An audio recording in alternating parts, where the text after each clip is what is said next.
Salut et bienvenue dans ce nouveau tutoriel. Nous allons découvrir ensemble avec vous comment stocker des fichiers sur un serveur distant depuis une application mobile. Bien, nous allons aussi découvrir comment créer le répertoire sur ce serveur distant et pouvoir ensuite stocker des fichiers depuis votre application mobile. Au niveau de mon côté, j'ai ma fenêtre qui est Files dans laquelle j'ai un champ image, j'ai un bouton sélectionner image et ensuite j'ai un bouton envoyer. Et dans mon bouton sélectionner image, j'ai un petit bout de code qui me permettra de sélectionner l'image et pouvoir ensuite passer l'image sélectionnée vers ce champ image. Au niveau donc de mon serveur, je ouvrirai un compte sur 00 Web Host. Vous pouvez sans doute déjà créer votre compte, c'est totalement gratuit pour pouvoir ensuite tester vos sites, vos applications, ensuite vos logiciels, que ce soit sur Windev Mobile ou WebDev, dans laquelle c'est totalement gratuit. Bien, de ce côté, j'ai ouvert mon gestionnaire des fichiers et je me suis positionné sur le dossier public HTML. Il est totalement et entièrement vide. Vous pouvez retrouver ce gestionnaire des fichiers si vous venez sur gérer les sites.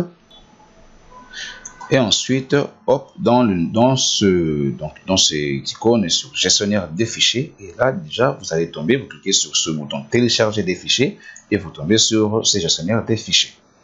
Bien, maintenant, passons à notre projet sur Windev Mobile et pouvoir maintenant ensuite écrire nos bouts de code pour envoyer nos fichiers vers ce serveur distant.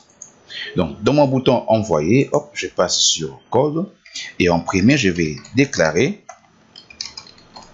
la variable de connexion. Alors, là, je vais dire ma connexion est un entier. Ensuite, est un entier. Ensuite, là, je vais me connecter. Connexion au serveur. Alors, pour me connecter au serveur, je vais utiliser la fonction FTP Connect. Je fais appel à ma variable ma connexion, qui est égale à FTP Connect. Et donc là, il me demande de passer maintenant les différents paramètres.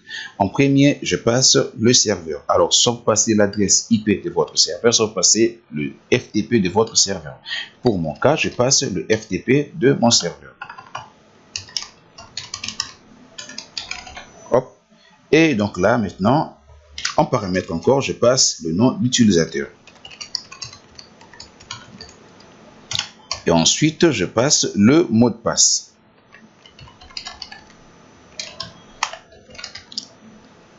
Et en dernier, je passe le numéro de port. Alors, par défaut, le numéro de port, c'est 21. Hop. Et le tout dernier, je passe maintenant. Donc, alors, soit les types de connexion en booléenne. Pour mon cas, je passe uniquement vrai. Hop. Donc là, je me suis connecté à mon serveur FTP. Hop. Et maintenant, ce que nous allons faire maintenant, c'est vérifier si bel et bien la connexion a eu lieu.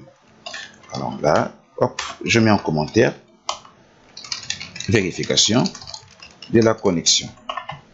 Alors, je pose par une condition en disant si ma connexion, et comme c'est un type entier, je vais faire égal à -1.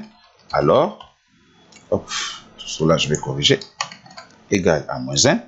Alors, ce que je vais faire, je vais afficher l'erreur correspondant si la connexion n'a pas eu lieu. Alors, je fais appel à la fonction erreur et en paramètre, je passe erreur info. Et ensuite, en paramètre, ce que je vais afficher, c'est ERR message. Hop. Sinon, si la connexion a bel et bien eu lieu, et maintenant, ce que nous allons faire, c'est déclarer maintenant le chemin de notre répertoire.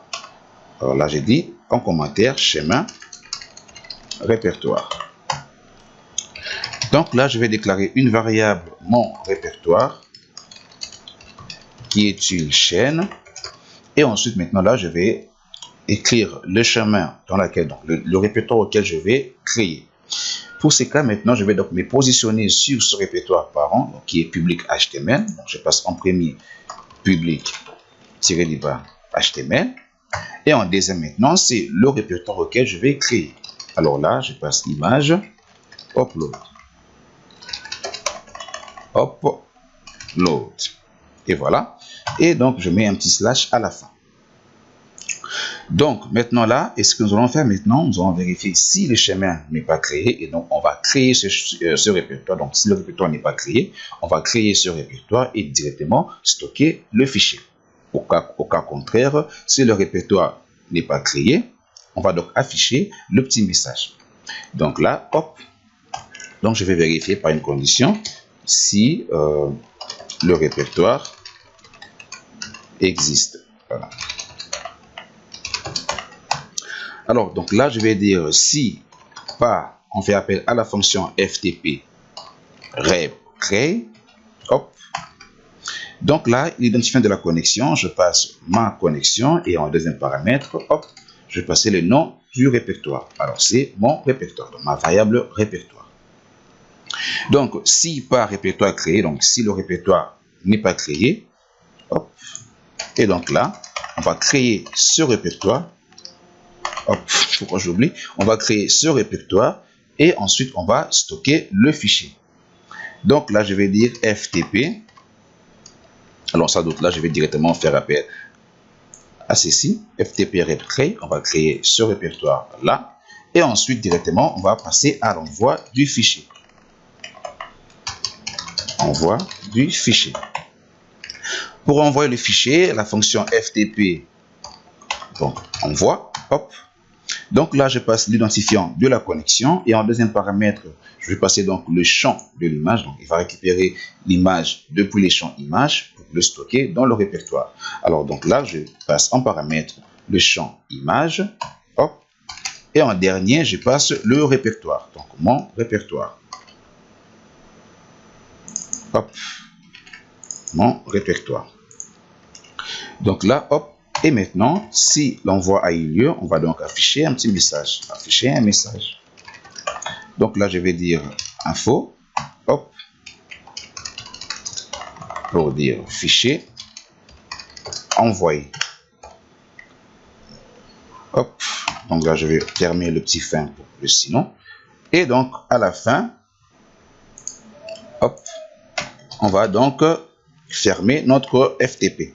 Alors, en disant FTP déconnecte, et donc là, je passe en paramètre ma connexion. Donc, maintenant, là, on va passer à l'exécution de notre application. Donc là, je vais réduire aussi ces fenêtres. Hop. Donc là, je vais sélectionner une image. Alors, je prends cette image.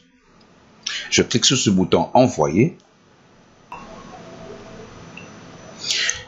Et donc là, mon fichier est envoyé. Donc là, je vais cliquer sur ce dossier. Donc déjà, il a créé le répertoire image upload. Donc je vais entrer dans ce dossier.